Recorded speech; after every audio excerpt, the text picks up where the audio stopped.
was like, dude, I'm going to sell this. Like, there's nobody in prison that sells ice cream, right? And then everyone in prison works out, right? So now I'm selling something that has protein in it.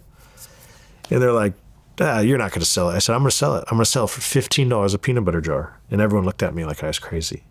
I go to my workout crew, and I made 7 that day, and I just gave everyone one. They're like, dude, this is going to sell.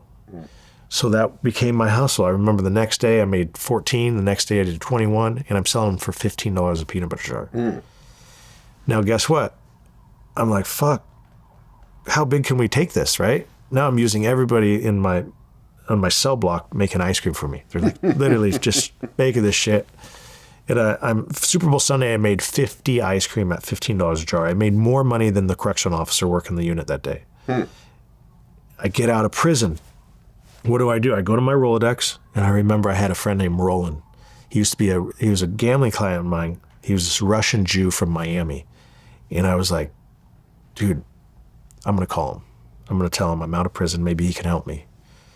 And I had this idea, since I was making the ice cream, I was doing some background checks, and no one had a protein ice cream. And I knew Roland was a very successful entrepreneur. And I called him, and he says, man, you're out. Congratulations. What can I do? How can I help you? I said, Roland, you might think I'm crazy, but I said, I got an idea. I said, I got this footage of me making ice cream in prison. My buddy, this Ukrainian dude, used to film me making this ice cream in prison. And he told me he'd give me the content. I said, I'm making this prison in a mop bucket. I said, I've been watching this Wes Watson dude.